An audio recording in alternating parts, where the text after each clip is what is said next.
Ja, najprej bi rekel, zakaj mi je Bog dal to moč, ker sem za vsega malega, ko sem bral o Jezusu, njegovo življenje me je prevzelo.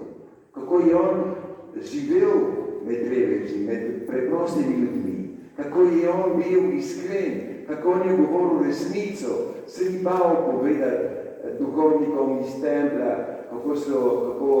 kako hinavsko delajo in živijo in dajo na ramena preprostih ljudi težka vremena. Ne? On je to govoril Jezus in je rekel, samo resnica vas bo osvobodila, samo resnica. In prav, ni večje ljubezni kot tisti, ki daje življenje za tistega, ki ljubi. Jezus nas je kot tako snima. Do danes. On mi prišel. In če sem prišel noter v društvo Svetega Vincenca, ker Vincent je tudi odkril v revežu Jezusa.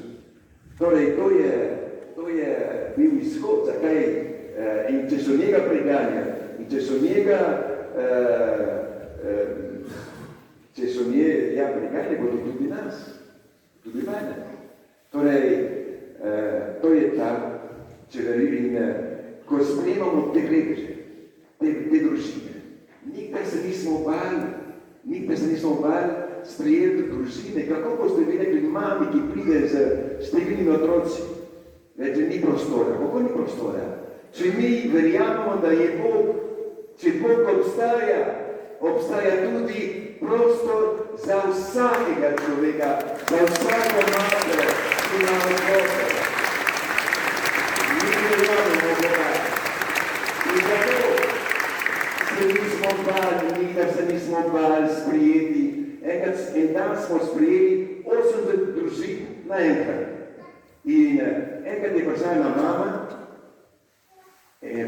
s 9 otroci, najstarejša je imela 12 let, tudi ne štege tako dobro s temi otroci. In prav sem bila povsod, noben me ne sprejme. In tisti otroci so mi kot tabelci tudi, kako je možno, da na občini, na ministrstvu, da nimajo srca in da nimajo denarja, da pomagajo tej materi, ki je mož umrl. In to mater smo mi sprejeli.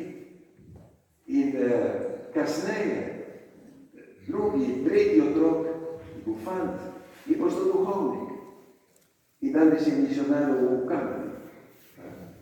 Torej, mi smo smeran sprejemali vsako mamo, vsako družino, ki je hotela iz ceste ven.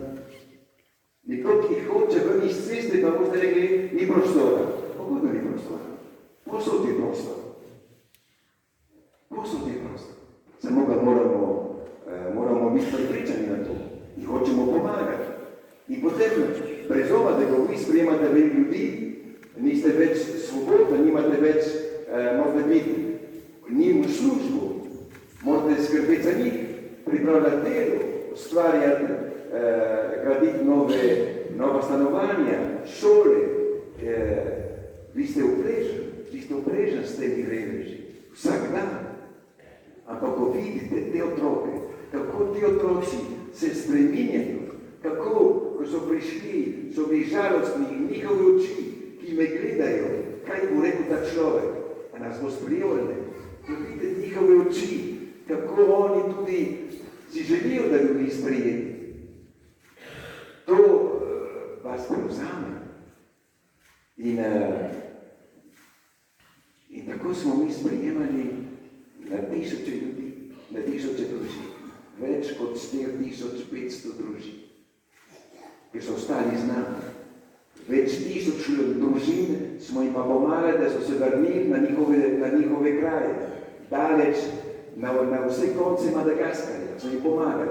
Kdo se hoče vrniti v svoje kraje? In smo jim pomagali, da so se vrnili.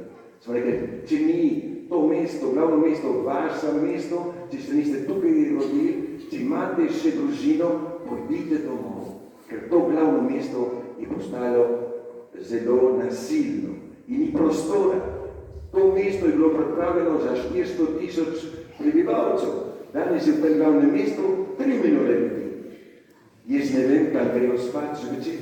Čez dan so ulice polno ljudi. Zvečer pa vse prazno. Kam kjem grejo spat, ne vem. To je tudi ena skrivnost za me po 53 letih. In prej so bili predsedniki, ki so napredovali, bomo vam zgradili nove stanovanje, bomo gradili, samo te stanovanja nobene vidi. In ko smo začeli to delo, so rekli, pa kaj nam bo vzel ta človek? Kako je možno, da nekdo dela z ljubeznjo za ston? Kako je? Človek ne more delati za ston, nekaj bo ziskal, nekaj bo jim bo vzel. Pa sem jaz z njim rekel, ker so me tudi kradli, so me golfali in sem rekel, vi bratje, boste enkrat nehali ne krasti, ko boste zastopili, razumeli, da sem ostal zaradi vaših otrok. In če sem ostal, ako imaš pol časa, zaradi tistih, zaradi otrok sem ostal, zaradi njih. Ker so otroci naše zemlje.